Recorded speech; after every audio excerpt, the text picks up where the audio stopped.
Hello fourth class student, this is your SST subject और ये आपके 22 चैप्टर का सेकंड लेक्चर है। और फर्स्ट लेक्चर में हम लोगों ने नेशनल सिंबल्स को कवर किया था, क्या होते हैं और कैसे रिप्रेजेंट करते हैं। और हम लोगों ने अपने फ्लैग के बारे में पढ़ा था और उसको होस्ट करते टाइम किन किन रूल्स का ध्यान रखना चाहिए उनको भी हमने स्टडी किया था। ठीक है, अब हम लोगों की नेक्स्ट हेडिंग है नेशनल एम्बलम। ठीक है, आपकी राष्ट्रीय मोहर। ठीक है, आपको जो ये फिगर दिख रहा है, ये क्या है? ये नेशनल एम्बलम है। ठीक है, चलिए, हमारे जो राष्ट्रीय दस्तावेज होते हैं उन पे हमेशा कौन सी मोहर का प्रयोग होता है उसको क्या बोलते हैं? National emblem. ठीक है, the lion capital is our national emblem. It has been adapted from the Ashoka pillar at Sarnath. ठीक है, जो नेशनल एम्बलम है इसको कहाँ से लिया गया है? ये जो आपको स्तंभ दिखाई पड़ रहा है ना, पिलर,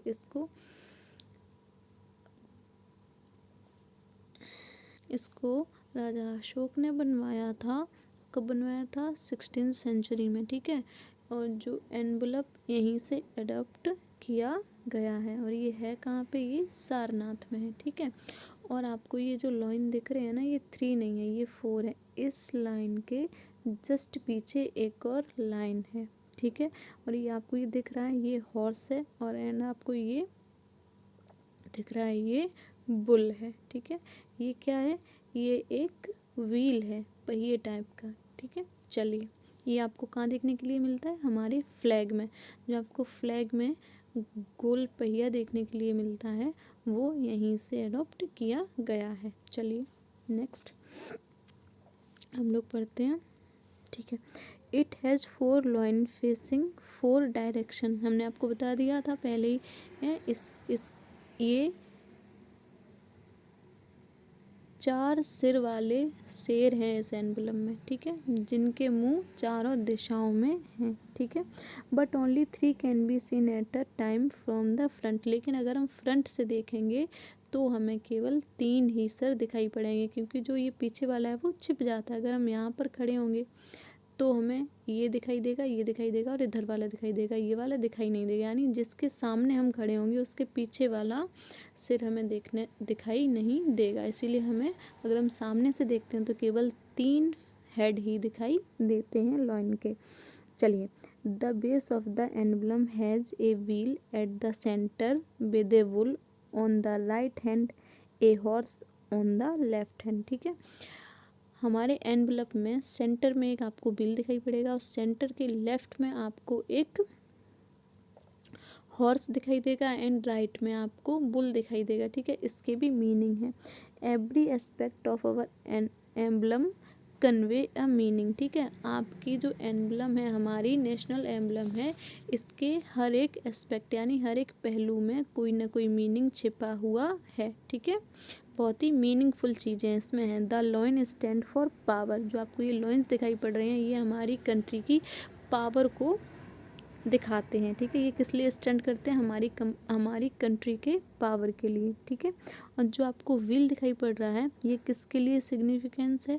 ये अच्छा, जो पहिया होता है वो क्यों यूज होता है? यानी केवल चलते रहने के लिए। ठीक है, पहिया लुढ़कता ही रहता है, ठीक है, चलता ही रहता है। तो क्या है, ये क्यों बनाया गया है? ये दिखाता है कि हमारी कंट्री डेवलपमेंट करती ही रहेगी, टाइम के साथ रुकेगी नहीं। ठीक है, रुकेगी नहीं, ये टाइम के साथ कंटिन्यूअसली चलती रहेगी। ठीक है, चलिए, एंड प्रोग्रेस, ये प्रोग्रेस भी करती रहेगी।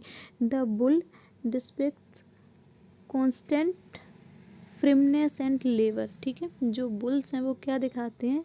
लगातार। कॉन्स्टेंट मीन्स होता है निरंतर, फ्रिमनेस यानी चंचलता और लेबर यानी श्रम और चंचलता को डिनोट करता है। ठीक है, श्रम भी हमेशा होगा हमारे यहाँ पर, हमारे यूथ में हमेशा श्रम करने का करेज रहेगा। ठीक है, ये चीज़ ये बुल दिखाता है। ठीक है, while the horse symbolize speed.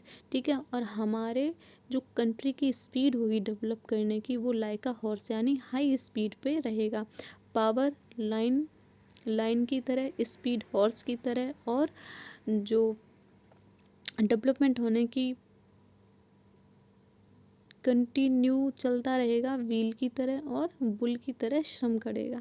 ठीक है, जैसे आपका बैल होता है वो बहुत ही श्रम करता था ना पहले, जब हल में जोतते थे उसको, तो वही ये डिनोट करता है। अब हम लोग आते हैं नेशनल एंथम पे। ठीक है, जो हम अपने स्कूल में रोज सुबह संग करते हैं ना, उसको क्या बोलते हैं? National anthem. ठीक है, जन गण मन is the national anthem of India. ठीक है, हमारी इंडिया का नेशनल एंथम आप सबको पता होगा। The national anthem was composed by Rabindranath Tagore ji. ठीक है, ये किसने कंपोज किया था? रविंद्रनाथ टैगोर जी ने। It is संग्स on all official public occasion. ठीक है, ये कब गाया जाता है? जब ऑफिशियल पब्लिक ओकेजन होता है। ठीक है, मतलब कोई राष्ट्रीय त्योहार होता है तब इसे गाया जाता है, और हम स्कूल्स में तो रोज ही गाते हैं। Our national anthem is the first stanza of the poem. ठीक है, जो स्टेंजा मीन्स होता है छंद, यानी पोएम की लाइंस। ठीक है, क्या थी? जन गण मन। ठीक है, जो हमारा नेशनल एंथम है वो फर्स्ट स्टेंजा है, वो पोएम की तरह है। क्या है? Jana Gana Mana. It was selected as the anthem on 24 January 1950। ठीक है, इसको सिलेक्ट किया गया था एज अ नेशनल एंथम। कब किया गया था? 24 जनवरी 1950 को। चलिए next, it is the symbol of our unity and songs during all national festival and importance occasion. ठीक है, ये जो जन गण मन है ना आपका नेशनल एंथम, ये क्या सिंबलाइज्ड करता है? हमारी एकता को। यूनिटी मीन्स होती है एकता। ठीक है, और ये कब कब गाया जाता है? जब आपके नेशनल फेस्टिवल होते हैं, यानी राष्ट्रीय त्यौहार होते हैं, या इम्पोर्टेंट ओकेजन होते हैं, जैसे इंडिपेंडेंस डे हुआ, रिपब्लिक डे हुआ, है ना।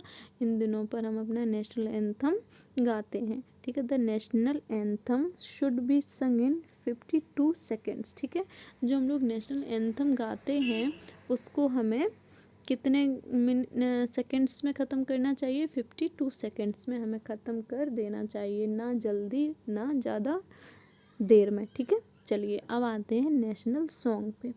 वंदे Mataram is our national song. It was written by Bankim Chandra Chatterjee. ठीक है, जो आपका वंदे मातरम सॉन्ग है वो किसने लिखा? बंकिम चंद्र चटर्जी ने, और इसे क्या बोलते हैं? वंदे मातरम। ठीक है, सबने सुना होगा, कुछ लोग बच्चों को तो आता भी होगा। चलिए अब आते हैं हम लोग नेशनल एनिमल। हम लोगों ने पहले ही देख चुके हैं, एक सिंबल्स जब हम लोगों ने पढ़े थे तो हम लोगों ने क्या क्या देखा था? नेशनल फ्लैग देखा था, नेशनल एम्बलम देखा था। ठीक है, और नेशनल बर्ड भी देखा था, और नेशनल एनिमल भी देखा था। तो tiger is our national animal. It stand for bravery, strength and power. ठीक है, ये बहादुरी, स्ट्रेंथ एंड ताकत को दिखाता है। ठीक है, इसलिए हमारे राष्ट्रीय पशु का क्या नाम है? टाइगर। ठीक है, नेशनल फ्लावर क्या है? Lotus is our national flower. It stand for our dignity. Okay, lotus हमारे शांत और गंभीर जो बिहेवियर है उसको डिनोट करता है। ठीक है, हम लोग कितने सीरियस एंड गंभीर हैं हमारी कंट्री। चलिए अब आते हैं नेशनल बर्ड पे। तो नॉर्मल बात है, सबको पता होगा हमारी नेशनल बर्ड क्या है? Peacock. It stand for the beauty and pride of our national. ठीक है, आपने पीकॉक देखा होगा कि वो कितना सुंदर होता है, और कितने कलर उसके जो पंख होते हैं उसमें कितने कलर मर्ज होते हैं, है ना। देखने में जब वो डांस करता है ना, तो जब उस पर